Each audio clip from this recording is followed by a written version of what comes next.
Welcome to the Organ Podcast from the Royal College of Organists with me, Mark O'Brien. Well, I'm about to go on a rescue mission with Martin Renshaw, the man behind Henry, the famous organ at London Bridge train station.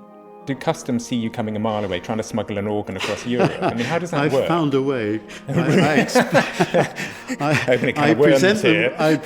don't tell the customs. I have a piece of paper which has the right things on it, I think. And I talked to the president of the Cathedral Organists Association, Katherine Dienes Williams, about some of the pressures facing cathedral organists today. Our cathedral organist's role entails a combination of social worker, head teacher, chief executive, top-level musician. Are we paid for those skills? No, we are not.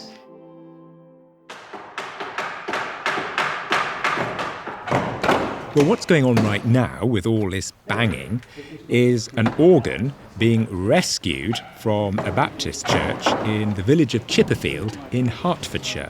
See if I can get this toe board off. All the pipes sat in this. And it's being rescued because this chapel has closed and the building has been sold to a developer. The chairs and pews have all gone. The walls are bare of any religious iconography.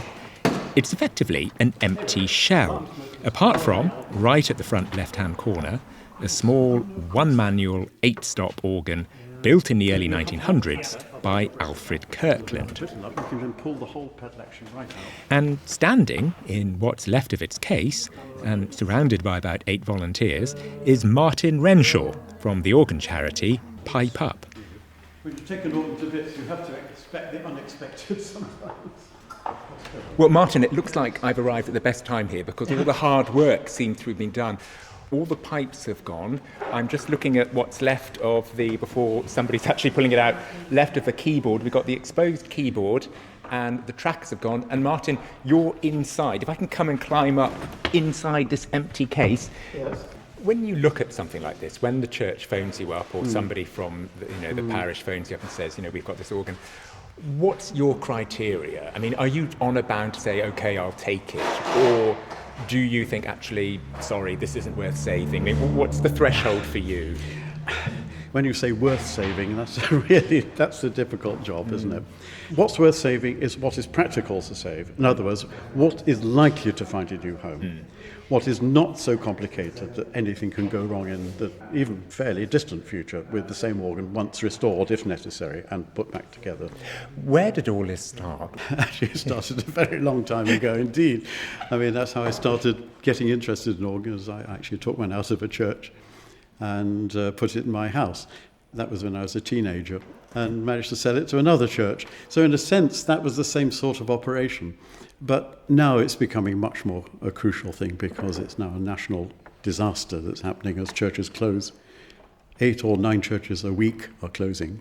Now, we don't actually know what there is in some of these churches. So we don't even know what heritage is disappearing. And the churches themselves, the institutional churches, are not doing anything about it.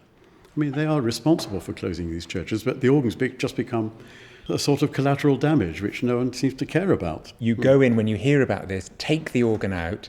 Your aim is to try and rehome them. Yes. Ultimately, you can only take out an organ you have some hopes of rehoming. And otherwise, it just becomes a graveyard of organs. Well, that's the point. I mean, and there's plenty of those around the place. Every organ builder practically has a graveyard of organs they can't recycle for some reason or other. Well, where are you finding the homes? Well, in France, in Italy, one went to the Philippines recently, for instance. I don't mind where they go, frankly. Really? I just want them to survive because organs are such precious instruments. They're the bellwether of the culture of the time. Not only that, the amount of craftsmanship and time and love and devotion that goes into actually making them. But is there an appetite abroad? I mean, why are these going to... I mean, is it because it's cheaper to actually get a ready-made organ and ship it over from England, or is there something about an English sound or design that is attractive to people in France, on the continent, or even in the Philippines, as you're saying? Well, there are attractions because actually, in some ways, English organs, well, they're beautifully voiced, and they're voiced to accompany people. They're not solo instruments very often. except the very biggest ones, and we're not dealing with those. We're dealing with organs that are basically made to accompany choirs. I don't just mean a church choir, I mean a local choral society. I mean, this is what organs did. And so, lift here, watch out for the trackers under it. Yeah. Keep it clear of the ground. Yeah. Then if we put it upside down probably, we can easily get the trackers off carefully. You're never quite sure what's going to fall off next for some reason. How long does it take an organ of this size to take to bits and get out of a building? About 2.5 days. It's quite a lot. Yeah, it can be. You can never quite tell because even a straightforward organ probably has got screws in unexpected places. Screws are impossible to get out. There are a lot of pipes which will need wrapping as well. Because, getting an organ out isn't a simple job. There's quite a lot of logistics behind it. First of all, you've got to dismantle the organ, and you really do need to wrap pipes and get those out of the way to start with. And even when the organ is completely dismantled into all its pieces, then you've got to get it onto a lorry. Then you've got to take it somewhere and get it all off again. George, my colleague and chair of Pipe Up, he loves labelling things, so he has a wonderful computer system which now labels everything. And that's actually incredibly useful because this one is going to a store where we have other organs, so at least the labels will make quite sure we don't get the organs mixed up.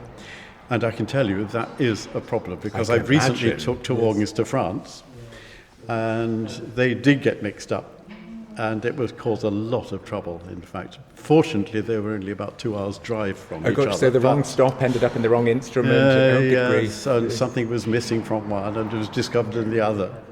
And that easily happens if you move 2 organs together. I mean, recently I moved 3 organs on the same transport. We had to be really, really careful. Well, keeping an organisational eye over things and armed with his labelling system is George Allen, the chair of Pipe Up. Well, George, while they're hard at work at the other end of the chapel, you're here on a table with a laptop and a very smart Bluetooth-looking printer. You're labelling everything, and I'm seeing you've got all the individual components that have made up the case and the actual structure of the frame itself. So nothing is going without a label on it. Even, tiny screws and pegs are getting labelled. It all helps, and it builds up a picture, really, of an instrument that is looked after and cared for and is going to be reassembled in an orderly and efficient way. When it comes to reassembling organs, it is necessary to leave as little as possible to chance. Now, you've come at this, you're not an organist, if I'm right, you've come from, you're a solicitor, I think, by trade, and you've come to this quite late in life. Why? I've had a lifelong love of organ music, and finally I had the sort of leisure to try and follow it. I've only ever had 2 organ lessons before COVID intervened. I'd love to have more, but I think the emotional and spiritual power of a pipe organ is unequalled. But you're dealing with the parts. You're not playing it, you're taking it to bits. What is that giving to you? You're really at the mechanical end of the market here. Yes, I think, like any organ lover, I am very disheartened by any organ becoming redundant. And I think I've acquired a sort of mission in life to try to reverse the tide. In Pipe Up, from the start, and with a lot of legal advice, we have deliberately pursued a policy of inclusivity. We are all about saving worthwhile instruments. They don't have to be historic or distinguished in any other way. They just have to be worthwhile instruments that are playable and or could be made so easily and enrich the lives of many people. Martin, what are you doing right now? We're getting the rack boards out, and that's proving quite an interesting job. The rack boards are the bits that hold the pipes vertical, and we've got to get it off because I have to stand where the pipes were now to get the casework down. And that's take all these pegs out. Well, if you can. Yeah. There's an energy that drives you with it. You have to be seen to be believed, really, to get to the point of this. I mean, it's astonishing the energy and the stamina you have. What is it about the organ that drives you so much? I think it's just to preserve the amount of craftsmanship and skill that goes into them, actually, because, I can build organs to a certain level, but my craftsmanship isn't up to the sort of woodwork and so on that you often find in organs. I can do it, but not at that level. I can build a whole organ, but certainly not at the level that some people build. So is it really, it's the human craft that's gone into it more than the tone? I mean, I don't want to say that as well. It's that as well. But really, the craftsmanship that has gone in that attracts you and really holds you to these instruments, do you think? It does. I think that's my driving force, yeah, absolutely. But do you persuade people to share that when you are evangelising about the importance of preserving these instruments to the public? Is that where you start? Do you think that works? I think it probably doesn't work so well because I'm not sure people would understand it as fully. But if you evangelise on the basis that organs are cultural icons, bellwethers of culture, then they begin to get the point. And they see that culture disappearing. They've seen it for themselves. They've seen churches closing. And they're obviously horrified that these wonderful instruments, so many are landing up in skips. Although Martin has been involved in organ restoration and conservation for around 60 years, he came to public attention following a BBC documentary in 2022 called Organ Stops, Saving the King of Instruments, which followed his work along with a small team of volunteers in saving British pipe organs from destruction.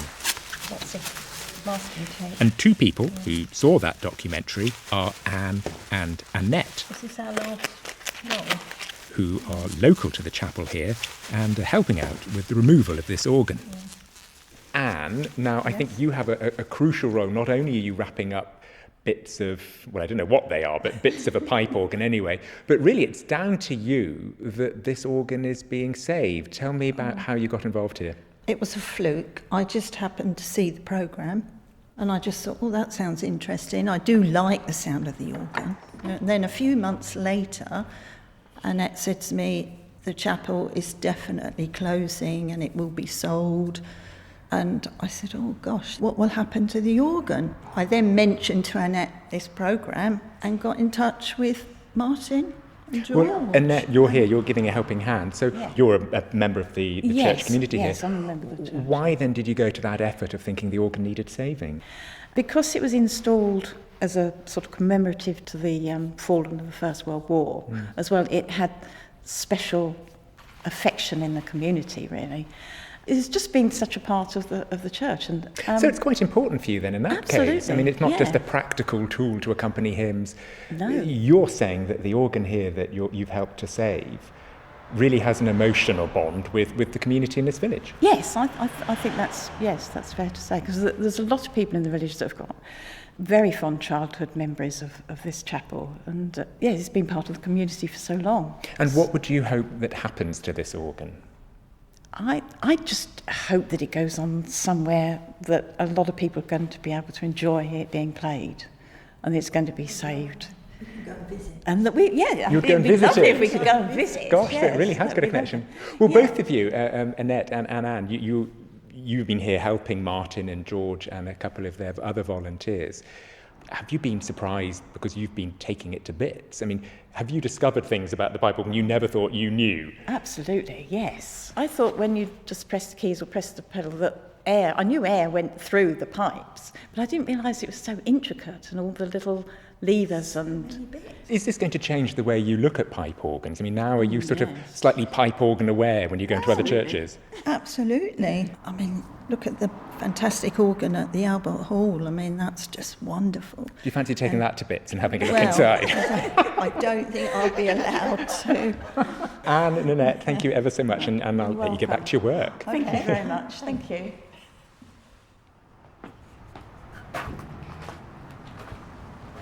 Well, while the clock is ticking for the volunteers to get this organ out of the chapel and into the back of a rather large van for the end of today, I'm about to follow Martin to his warehouse, which luckily is not much more than a 10-minute drive away from here. And it's in this warehouse that the organ will lie in storage until it can find a new home. And I suspect, while it's there in bits, it will be in some rather good company.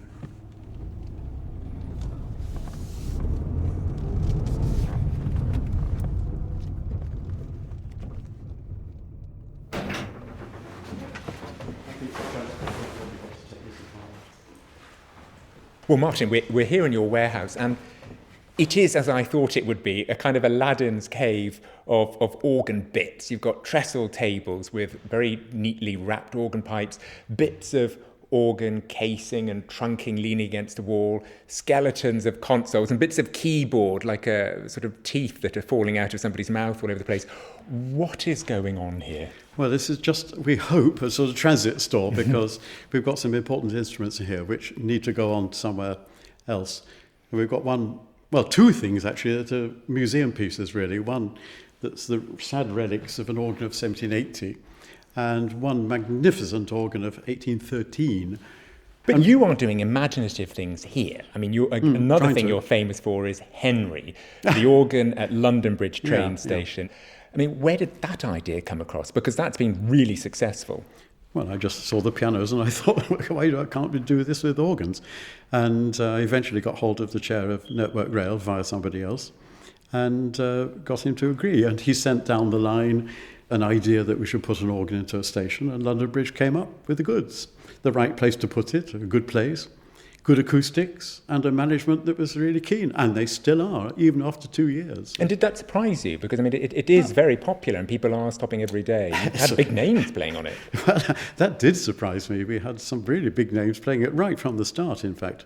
One of the very first persons to play it was actually Anna Lapwood, who was more or less rattling the gates as we were actually putting it together. So that was a wonderful start. And have you got plans to expand on that? Yeah. I mean, that's a good place for some of the organs that you're collecting. Well, I'd love to, yes. In fact, there's one in here I'd love to put in the station. It has all the attributes that an organ in a railway station needs. It needs to be really robust. Now, nobody would have said that about 5 years ago, the attributes that a railway station organ needs. Of course not. That's now, that's something you can own. Well, it's something we've learned, of course. I mean, there are things which I have done and will have to do to Henry at London Bridge to make it more robust than it actually is. Give the attributes. It is robust. The pipe organ for a station. One keyboard, i.e. not too complicated. Right. A pedal board, so people can learn that a pedal board isn't as complicated as they might think. Not too many stops, as I said. It needs a swell, so people get the idea that there's a bit of expression in it. Doesn't have to have a swell that has all the stops in it, but at least some of them. And can survive outdoors, really, partially outdoors. Well, almost, yes. Yeah. Well, actually, once it's been in a derelict Methodist church, as this was for about 3 years, good training. It's practically outdoors already. And so that was the idea of this particular one. Let's hope it moves on before too long. So that could be coming to a railway station near you soon? Hopefully, yeah. To try and get a bright side out of this, there are homes. They're different homes, they're going to different uses. Yes. But without all doom and gloom, you are finding places. The warehouse we're in right now is not going to be full to the ceiling. You do actually find places where you can move these organs to. That one's due to go to Orvieto Cathedral. What? The one we're next to now? Yes. I mean, I don't think this can go in. I mean, look at the state of it right now, if you don't mind me saying something. No, it's a lovely organ, and they're going to repaint the case, and it's going to go into the most famous chapel with frescoes in the world. Tell me about this. But this is made technically in Huddersfield by a very young organ builder who became quite well known in his own right later. We're not quite sure of the exact date, but late 60s, probably. 1960s. Something like that. Yes. And why it's in a big box Orvieto Cathedral? Because they needed an organ that wasn't too tall and wouldn't obscure the frescoes. That's one reason of having Well, something. it's very important. It had to be less than 5'6" high, and look, it's not even 5 foot hardly. But you're going to take this over yourself. I mean, do you just get a van and you just drive over? It'll be going over with one or two other things. I'm taking a 1790 organ over to Italy too. How do you get across the borders in this sort of thing? I mean, do customs see you coming a mile away trying to smuggle an organ across Europe? I mean, how does that work? I found a way. Well, don't tell the customs. I have a piece of paper which has the right things on it, I think. And what have you got behind? We've got some very old-looking wooden pipes here. And the story. This came out of a store near Carnarvon in North Wales. All right. And had been stored by the Diocese of Bangor. And it's all that's left of an organ we think built by Samuel Green. Well, that's important. Terribly important.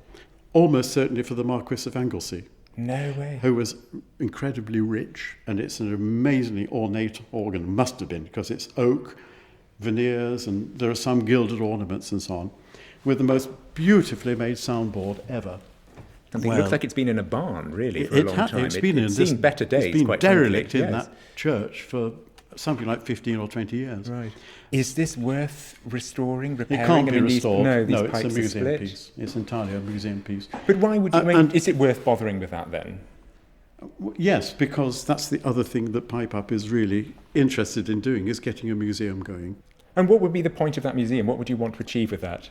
To show the evolution of how organs were made. And if you had a whole spread of instruments, as they do in most museums in Sweden they have even instruments from the 14th century. But look, how are you going to do this? You're currently taking organs out of churches all over the country. You're driving them across the border to put them into European cathedrals.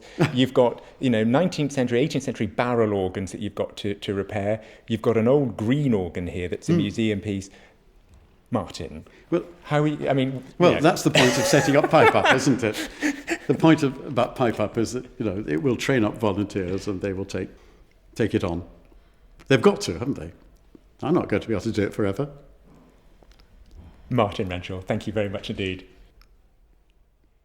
Katherine Dienes Williams is organist and master of the choristers at Guildford Cathedral, a role she's had for over 15 years, making her the first woman to hold such a post in the Church of England. And since 2022, she's also been the first woman president of the Cathedral Organists Association. And it's in this capacity that I was keen to talk to Katherine about what she and her colleagues from all over the country talk about when they meet. So is it quite a daunting feeling when you're suddenly confronted with pretty much the entire UK cathedral organists in one room? I think it is when you're amongst them. When you're up in front of them, no. Actually, I enjoy it. I enjoy meeting them all. It's lovely to see colleagues, It's lovely to see friends and have conversations with them. That must be the thing, because presumably you all know of each other, but because of the nature of your work, it must be rare that you actually get to meet each other and kind of, I assume, catch up on a bit of gossip. Well, that's it. And the gossip used to take place in the pub after the day had finished. Now the gossip, such as it is, takes place in the conference itself. To the extent that we've actually put a part in the conference which is a sort of a free-for-all. It just allows people to bring their concerns to a forum within the conference, and then we discuss them, and then we act on them when we can. Are you able to give me an idea of the kind of concerns? Absolutely. That So they face? a big one is mental health and well-being and burnout, frankly, and sort of role creep for cathedral organists. So being asked to do things which are tasks which are not contractual or tasks which are not related to music fundamentally, and being expected to sort of work all hours and be a jack of all trades and be a sort of one-stop shop for human resources matters, writing risk assessments. The safeguarding, of course, is a huge hot potato. There's a rigorous, and rightly so, suite of safeguarding training that somebody in my position has to undergo. And if you're connected with a choir school, then they will most likely require you to undertake their own safeguarding training as well. It takes you right away from focusing most of your day on, for example, thinking about what you're conducting at Evensong that night. It's a very challenging role these days. And is that part of the reason you think that mental health and burnout is number one on the agenda, as it were? Is it really the administrative side is burdensome?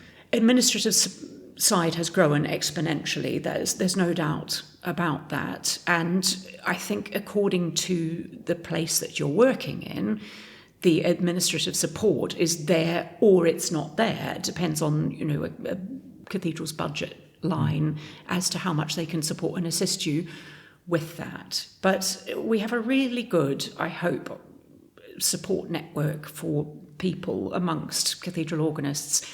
We're all not averse to picking up the phone, to talking to each other. In my role as president, that falls a lot to me, and as a so-called senior person within the profession, I'm really delighted to do that because it feels like you're giving back. But do you think cathedral organists get that initial training or support when, I mean, obviously most of them have been assistants or sub-organists, but do you think really that there needs to be that kind of backup training when they're still learning their craft? Or does it suddenly all come like a flood when you get the top job? I think it's a both and. I think nobody can quite know what you're going into when you start a new profession, and each cathedral has its own processes and structures which it's working within.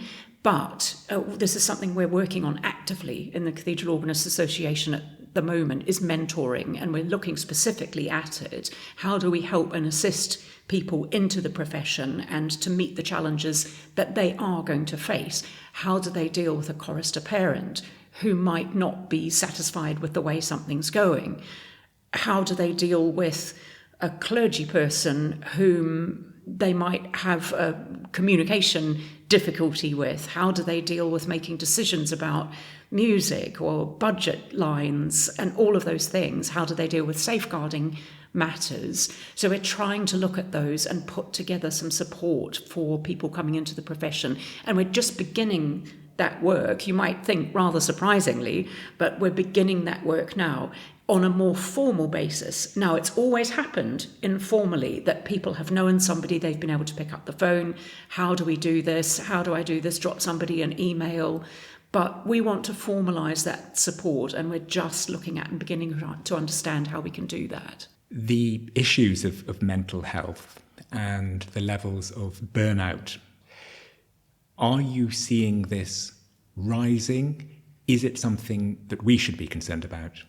I'm concerned about it for my colleagues. I think there are pinch points, aren't there? And it's the same in all professions. You know, there are pinch points during a liturgical year, certainly, where things get quite intense. And it takes a good degree of self-control to carve out those moments for yourself and to actually be mindful about how you're going about your own day and how much energy you're going to give to each activity and how much you're going to engage with people. Now, it's interesting, last weekend I was playing a Handel organ concerto with the Britten Sinfonia, and it occurred to me in preparing for all of this, I really had to step outside of my cathedral organist's world and totally immerse myself in that music to the extent that nothing else matters at all, nothing except the notes. You do have to put yourself into another zone entirely. Now, if we could do that every day for the music, then that's a skill. I mean, you're, what you're saying there is that you're having to escape the realities of your day job in order to cope with the actual artistic side of your experience. If that makes sense. Absolutely, but it shouldn't be like that. It should be that we're always able to do that as creatives, as musicians. Our minds should be on that in order to get the best out of the music and the best out of ourselves. So where does that leave us within the profession? Well, I think we've got to keep encouraging people to take time for themselves and to reach out and to realise that they are not isolated within the profession at all, and to pick up the phone and ask for help and not be embarrassed to do that.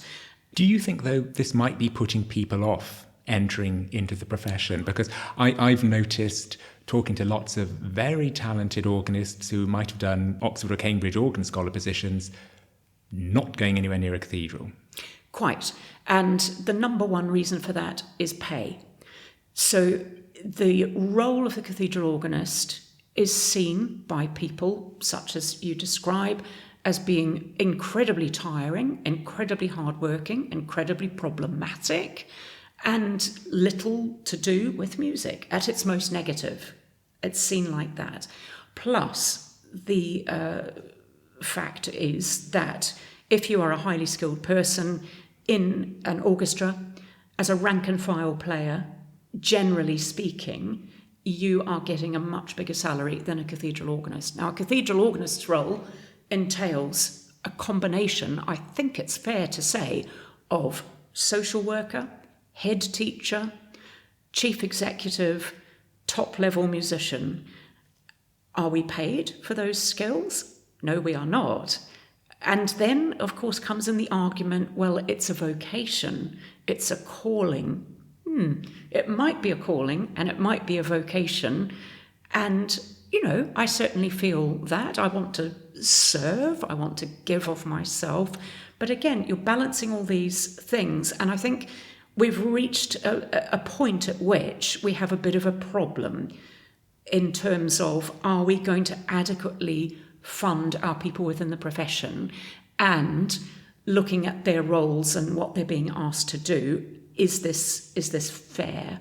So there's all these things which need addressing. But you say this is a point that you think you've reached. I mean, is something going to have to give if it's a series of preserving the English choral tradition? I think the Association of English Cathedrals, which is holding a day on the 14th of November this year, is going to be looking at this and having these conversations with people and helping them to understand the role is really key, and helping them to understand why or why not people want to come into this role is also critical at this point in time, in my opinion. Because yes, and there's the other question is, why are people leaving the profession?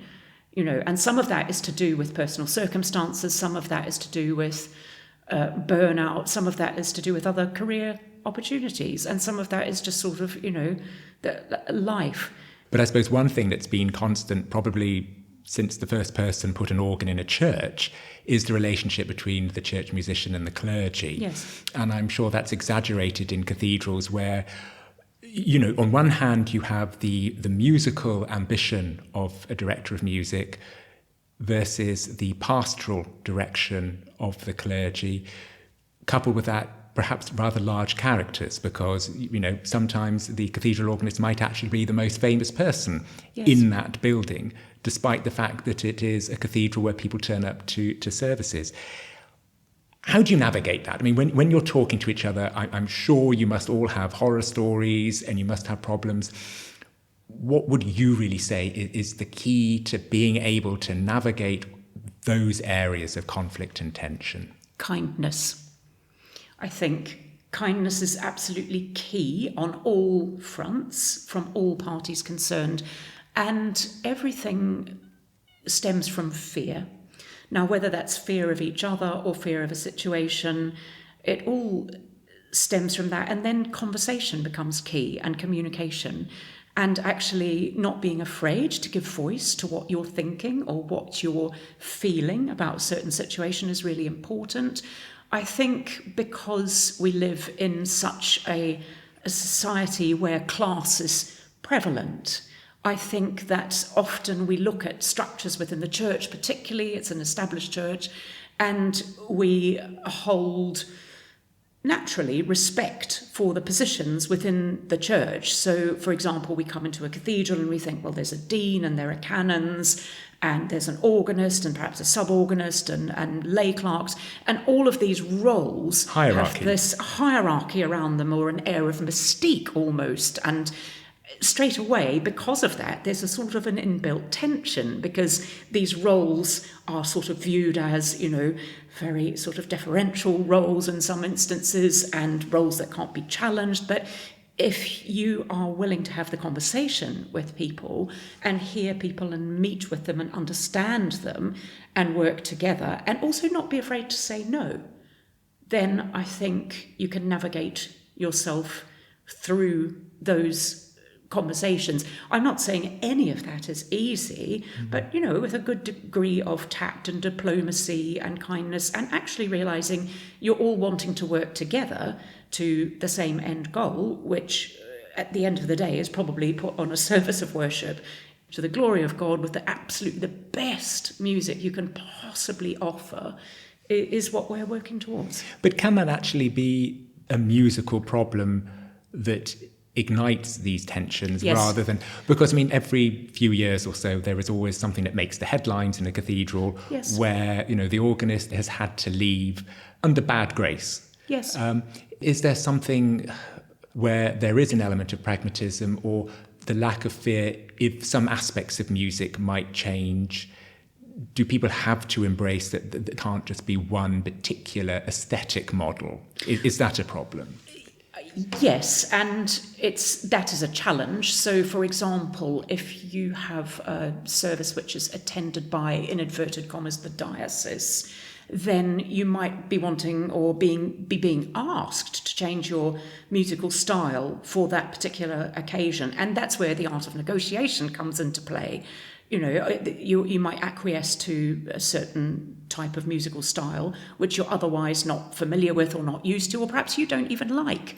But if that therefore enables you to do a set of canticles on a Sunday night that you really, as a musician, you think are worthy and you're in love with and all the rest of it, and you think excellent on a musical level and you want to give voice to those, then that's the art of compromise, isn't it? And I mean, a personal example, just recently here, I've had a conversation about the James Macmillan canticles, the longer set, not his short service, which was written for the Cathedral Organists Association as a commission, but the longer set, which are very challenging to some people to listen to.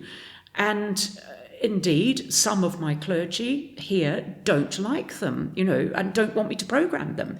And I think, well, all right, let's bring people to an understanding, at least, so they can understand what I feel about it and why I think it's important to give voice to these. So, for example, on that particular occasion with the Macmillan Canticles, I'm asked to write a programme note to go in the order of service for my personal view, you know, unpacking them musically. What do I think about them?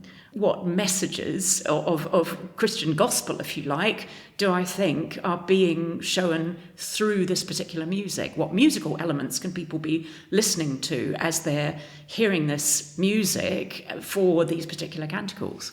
Do you think the congregation are aware of that?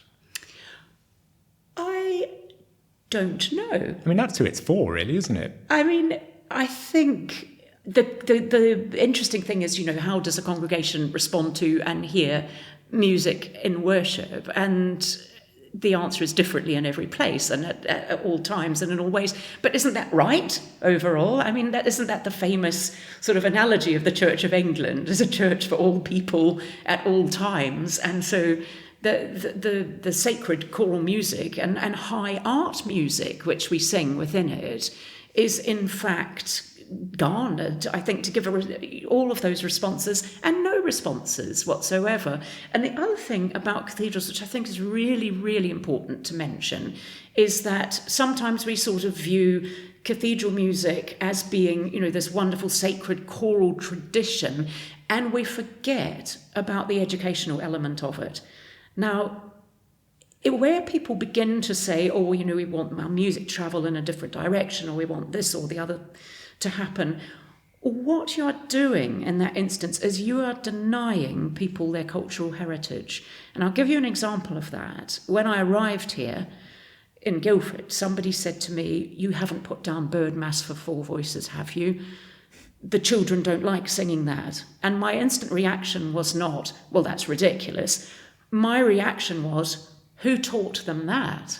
Because if you've taught somebody not to like Bird Mass for four voices, they're going to believe that. Likewise, if you're going to take Bird Mass for four voices away out of the repertoire, you are denying those children, those choristers, which is your next generation of professional musicians, access to one of the greatest composers in all of English musical history. So there is that, and the church has always had a duty to educate and to minister to people. So there's that element as well, which I think mustn't be forgotten in all of this. You've made your mark in the Church of England by being the first woman to be appointed the senior role of Organist and Master of the Choristers in a Church of England Cathedral. Is cathedral music something you actually wanted to do as a young girl?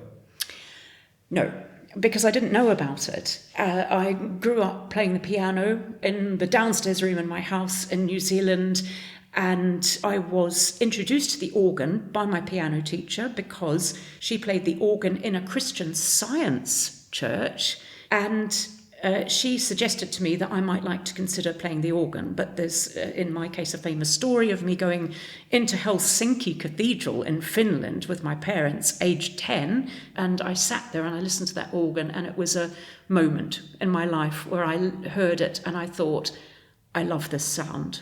Sound is a big thing for me. Choral sound is also a big thing for me in terms of sculpting, creating that sound and putting it all together. Was it the English sound that kind of, lit the flame for you and brought you over here? I think I could say it was actually the sound of Westminster Cathedral Choir under David Hill and his recordings there that brought me over, and specifically David Hill, who was out in New Zealand doing a Royal School of Church Music course as its director. And he said to me, have you considered coming to study in England? As I presumably sat playing. In fact, I remember it well. I was playing a piece of Bach, Prelude and Fugue in G major, on the organ of Auckland Cathedral, and probably, in shorts and a T-shirt in high summer in New Zealand, and sort of thought, well, no, of course I've never thought about it, because why would I think about it? I don't know anything about this world. So it was all new to me. Everything was sort of brand new, and I was very wide-eyed and bushy-tailed. Do you think that was actually an advantage? Because presumably then you weren't there going, right, well, I'm going to champion the role for women and I'm going to become the first woman organist and master of the choristers. I mean, did you find there was any impediment in your way, or did you suddenly think, good heavens, look what I've just done? No, well, this is the fascinating thing. I never considered my gender in this. It was always other people who were considering my gender, because having grown up in New Zealand, we were the first to give women the vote. We had women bishops. By the stage I came to England. Step back then. I thought, goodness, what is all of this?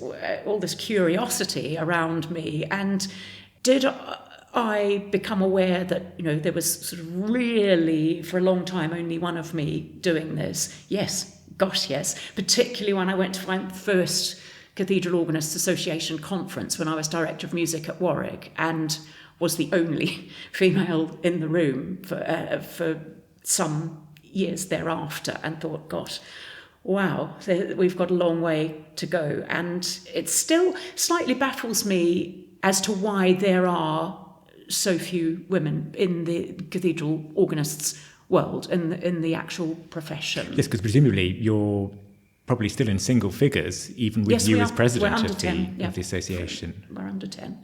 Why is that, do you think? I mean, is it simply that, some professions just don't appeal to women in the way that they might appeal to men?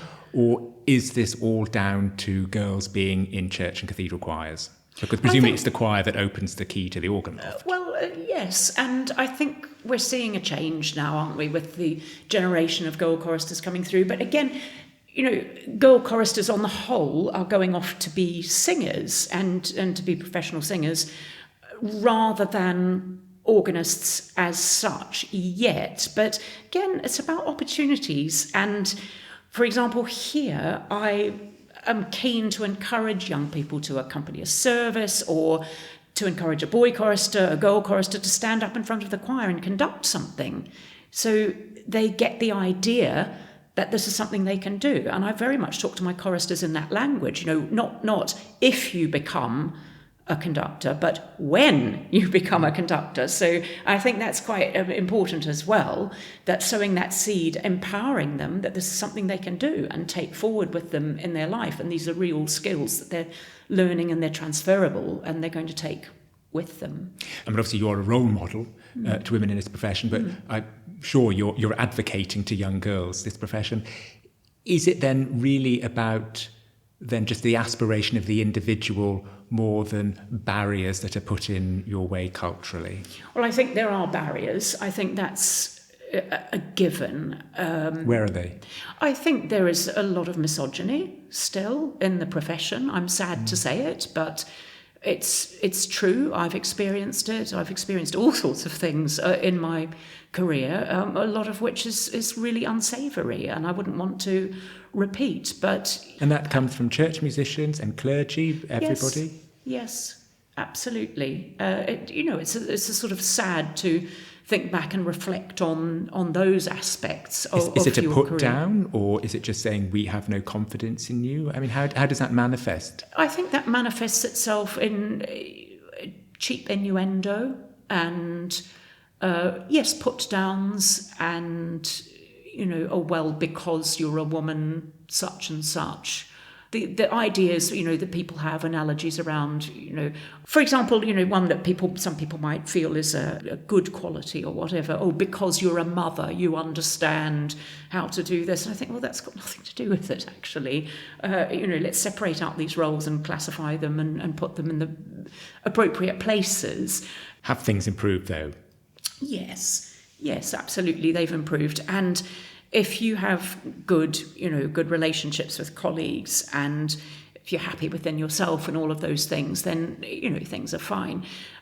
It's true to say that, it's not always easy to stand up in front of a room full of people of the opposite gender and be giving instructions to them, because there's that very old, well, I'm not taking instructions from a woman analogy as well. But again, it's about respect, and respect is a two-way street, and in order for people to respect you, you have to be giving them respect at the same time, and you have to know your stuff. You can't be standing up in front of people, conducting them, or playing the organ in front of people and doing sort of a half job. It's not acceptable. Well, you are the first woman president of the Cathedral Organists Association. Dare I ask then, as you are going to be in a room mainly full of men, yes, are there advantages to being the first and only woman president of the Cathedral Organists Association?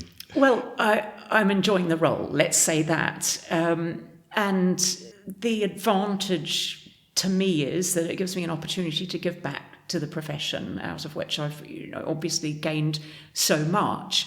Yes, there are moments where you sort of think, crikey, and then you just take a deep breath and get on with it. Katherine Dienes Williams, thank you very much indeed. Thank you. Well, that's all for now. Next time, I visit the National Hospital for Neurology and Neurosurgery, where a newly restored pipe organ is being used for therapy and well-being for staff and patients. And I explore the role of the Harrison organ at the West London Synagogue with its Director of Music, Richard Hills. So until then, from me, Mark O'Brien, goodbye.